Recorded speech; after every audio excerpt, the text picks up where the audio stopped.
Hi, everyone. My name is Megan, and I am the Augmentative Communication Coordinator in the Communication Department. And I wanted to share some information about modeling with AAC that can be used in the classrooms. So I'm going to share my screen and show you guys a presentation. Okay, so this is modeling with AAC and why is it important? Presented by me, Megan Kostorf. There's my email address if anybody has any questions, and this is for the Center for Spectrum Services. So I like to start with this statistic. By 18 months, babies have heard 4,380 hours of spoken language, and we don't expect them to be fluent speakers yet. If AAC learners only see symbols modeled for communication twice weekly for 20 to 30 minutes, kind of the estimate of weekly speech sessions, it will take 84 years for them to have the same exposure to aided language as an 18-month-old has to spoken language. So I think that's a really big eye-opener and something to keep in mind about why it's so important that we are learning about this and trying to implement it more throughout our day.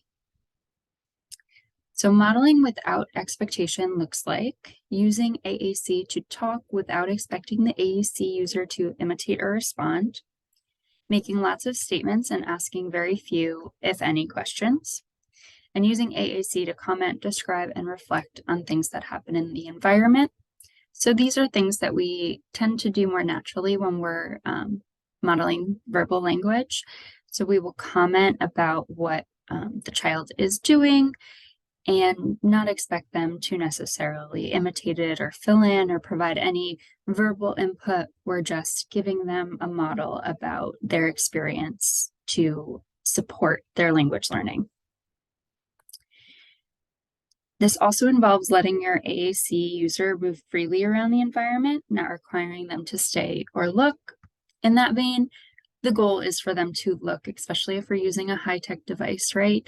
But we don't want it to become work in the fact that we're constantly pulling them over, saying, come look at this. It becomes a less desirable activity rather than a means for authentic communication with their communication partner.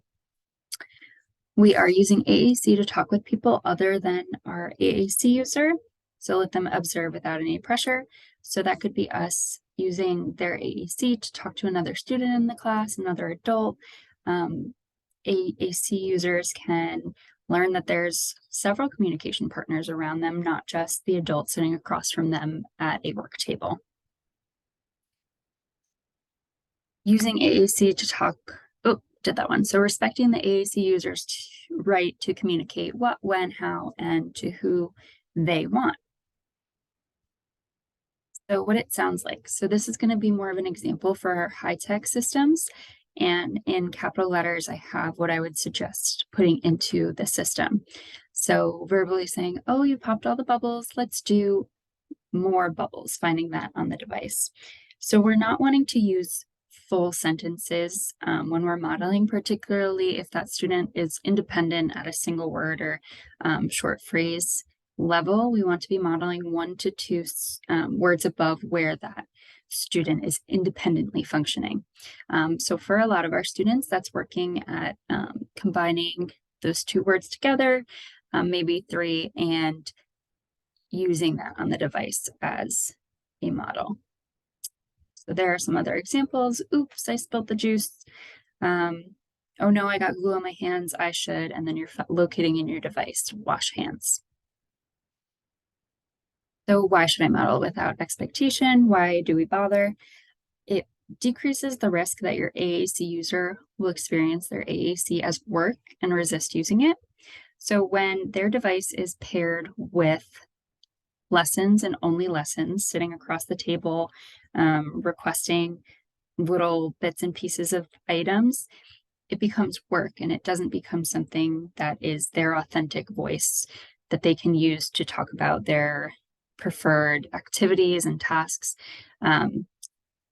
That's why modeling is so important. It respects the autonomy of your AAC users' communication. They get to pick when and what they communicate, just like a speaking student would be able to. It helps apply language to familiar experiences throughout the learner's day, and it establishes a foundation for language learning while allowing a relationship built on authentic connection rather than compliance. So modeling with AAC is important, but time and energy are absolutely limited. So here are some ways that we can maximize incorporating this into the day without it becoming overwhelming. So AAC is a means for connection, not an activity unto itself. So we're not sitting down and practicing our AAC. We are sitting down and learning communication and how to get our needs and wants met, as well as form social relationships. So there has to be a real reason to interact. Make sure you're doing something worth talking about from your learner's perspective. So follow their lead, do and talk about things they are interested in. Notice what they are communicating using other strategies. So gestures, facial expressions, body language, and model language that reflects that communication. So it's really important to look at your student and identify what it is that they're feeling, make a best guess for what they're thinking and feeling. So if you're modeling during lunchtime and they take a bite of a sour blueberry and spit it out and make a face, we're not going to have their device and model yum. We're going to model don't like or yuck or something that we can infer that they are thinking. So don't make assumptions about what your learner wants to say. Model 2 to 3 options on the AAC that reflect to the moment. So use phrases like maybe you're thinking, perhaps, or I wonder if you, to emphasize that we really don't know. This I mentioned earlier, model within their zone. So for many learners, modeling 1 to 2 words above their current independent level can show them next level skills and accommodate attention. So talk about your process while you're using AAC. Don't be afraid to make mistakes. I don't think there's anybody in the school that on a dime could find every single word that's located in LAMP, for example. So give your learner insight into how you problem solve and how making mistakes is not a negative thing, but rather a learning opportunity. So you could say things like, oops, that was a mistake, delete word. I think it's here. So I like this visual of what inspires communication. So on the left side, we have things that are meh, boring, mundane, ordinary, familiar, and generic, not really quickly inspiring communication. Then on the right, we have shocking, interesting, weird, gross, unusual, and I have the amazing picture because these are things that students that are eye-catching that will make them potentially want to communicate with us and share that experience with us. It's a little bit more exciting. So to do this and to model, a good way to think about it is to decrease demands and increase invitations. And a AAC researcher that I follow likes to say inspire, don't require. So decreasing demands sound like, where's breakfast? Show me breakfast. Find breakfast. Tell me on your device. And increasing the invitation sounds like, breakfast. Let's eat waffle. It looks like you want waffle. You could tell me if you want juice. So it's making less assumptions about what your learner wants. It's putting less direct pressure on them to communicate if they don't want to.